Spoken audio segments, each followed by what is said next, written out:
Turma do Propósito, e aí, meu irmão? Tudo bem? Espero que sim. É uma alegria para mim estar aqui com você mais um dia para a gente meditar. Hoje, Deuteronômio capítulo 24. Quero lembrar, irmãos, a todos que estão aí no nosso grupo, que o nosso propósito ele consiste em 3 passos. Ler um capítulo da Bíblia por dia, orar todos os dias. Temos orado aqui por você, ore também, coloque diante do Senhor a sua petição e tente mudar, meu irmão. É importante, você sabe a área que você precisa de mudança, peça ao Senhor que te ajude e com certeza Ele vai caminhar com você em todo esse processo e você vai ver mudança em sua vida. Vamos juntos para meditarmos aqui em Deuteronômio capítulo 24. Meu querido irmão, esse é um capítulo que traz para nós diversas advertências que nós precisamos aplicar. Todas elas têm valor para os dias de hoje e a gente precisa olhar com carinho para a palavra de Deus e entender a revelação da palavra do Senhor para cada um de nós. Então vamos juntos aqui para o capítulo 24. É um capítulo de recomendações onde aqui Moisés vai fazer diversos alertas, dizendo para as pessoas tomarem diversos cuidados. Por exemplo, na primeira parte, aqui que vai do versículo 1 ao versículo de número 5, Moisés vai falar sobre a seriedade do casamento. E se eu pudesse dar aqui um tema a esse bloco, eu diria: não zombe do seu casamento, não zombe da vida conjugal. Aqui fala o caso de um homem que, tendo casado com uma mulher, encontra algo escandaloso, indecente, é o que diz aqui na nova versão Almeida atualizada, indecente nela e dá a ela a carta de divórcio. O que era a carta de divórcio, irmãos? Não era o propósito de Deus. A Bíblia deixa claro, nas palavras de Jesus, que o divórcio é uma solução por causa da dureza do coração do homem. O propósito de Deus para o homem não é que ele se separe. Deus abomina, Deus odeia o divórcio. No entanto, há casos em que o coração do homem é tão duro que a única solução é essa. Então, por causa da dureza do coração do homem, foi que Moisés concedeu aí essa permissão. Só que o que acontecia? Os homens brincavam com isso. Eles viam alguma coisa ali, ou inventavam que via alguma coisa que não gostava das suas esposas, as difamavam, e como a mulher era a parte mais frágil daquela época, eles davam carta de divórcio. Essa carta de divórcio a tornava apta para casar naqueles tempos com outro homem. Então imagina que essa mulher foi rejeitada, depois ela foi acolhida por outro homem que decidiu se casar com ela, e esse homem vem também a separar-se dela ou morrer. Aquele primeiro homem não poderia, de hipótese alguma, casar com ela, porque ele iria contaminar-se.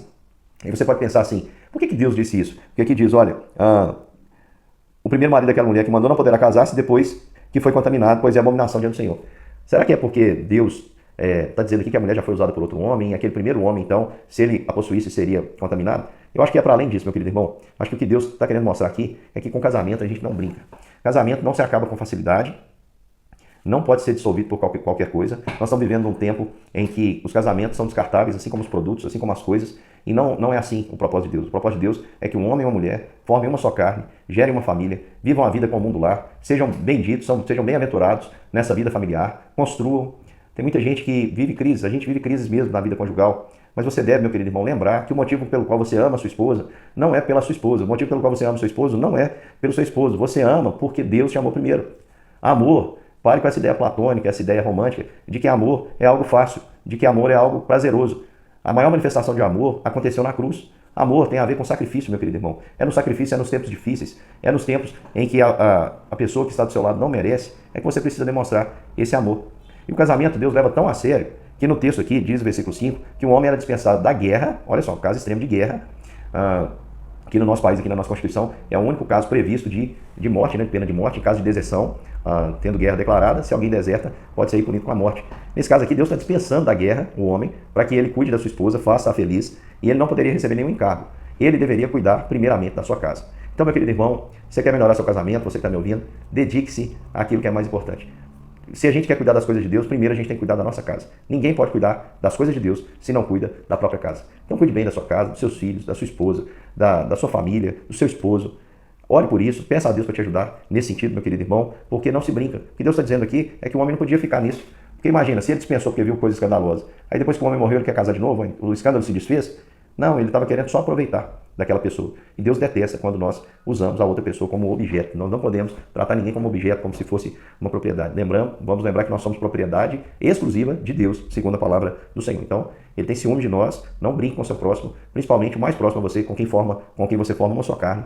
Não zombe dessa instituição criada por Deus antes mesmo do homem pecar. É santa e Deus vela por ela, Deus cuida dela e Deus assiste tudo. Casamento, meu querido irmão, é uma bênção do Senhor e nós devemos colocar diante do Senhor e pedir para que Deus nos abençoe, para que possamos aí conseguir restaurar. Não há nada que seja quebrado demais no relacionamento que o Senhor não possa restaurar.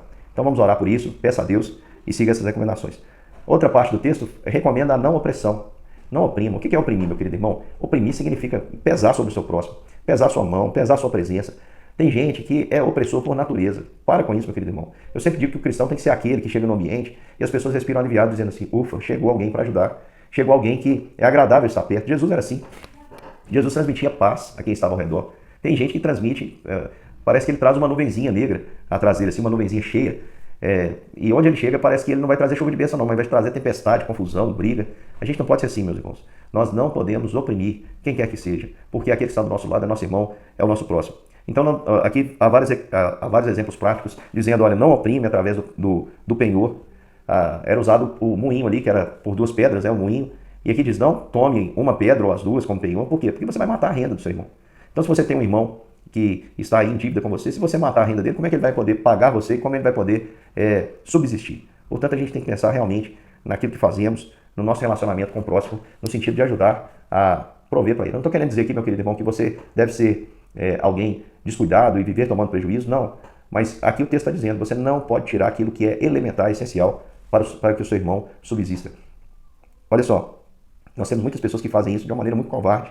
Tiram o único meio de subsistência, porque existem pessoas que devem, fazem dívidas, já com a intenção de não pagar. E existem aquelas pessoas que enfrentam problemas no decorrer do caminho. E eu já vi muita gente honesta passando por dificuldade, e ao passar por dificuldade, ela não encontra misericórdia, pelo contrário. O que a pessoa pode fazer para prejudicá-la, mesmo sendo irmão, às vezes é algo assim que nos deixa extremamente constrangidos. Aqui diz que também ninguém deveria tratar o seu irmão sequestrando ou forçando o trabalho a trabalhos escravos. Se alguém fosse pego assim, deveria ser eliminado do meio do povo de Israel. E aqui, Deus, no meio aqui, Moisés cita algo dizendo assim, parece que está fora de ordem, mas ele diz assim, em caso de lepra, tenha cuidado de fazer tudo o que lhes ensinaram os sacerdotes levitas. E ele diz, lembre-se o que aconteceu com Miriam na saída do Egito. Eu penso que aqui tem 2 significados. O que Moisés está dizendo, olha, lembre-se que Deus não poupou Miriam quando Miriam apenas falou contra mim e contra que Deus me difamou, que Miriam me difamou, juntamente com Arão. Pensa que Deus não poupou apenas pela palavra dela. Se Deus não poupou Miriam, que era irmã de Moisés, pelas suas falas, não vai poupar aquele que trata o seu próximo como objeto, fazendo ele de escravo ou sequestrando. Então Deus também puniria. E a lepra era uma maneira de punição. E Moisés diz para lembrar de Miriam, tanto na punição, eu acredito, quanto na purificação. Porque Moisés intercedeu por Miriam, Miriam se arrependeu e ela foi curada e restaurada ali ao convívio do povo de Israel. Isso significa que se alguém está oprimindo seu irmão, pode se arrepender hoje e ao invés de oprimir o seu irmão, se tornar uma bênção na vida dele. Ao invés de ferir, ajudar a curar. Aqui também, o Senhor diz para não humilhar o próximo.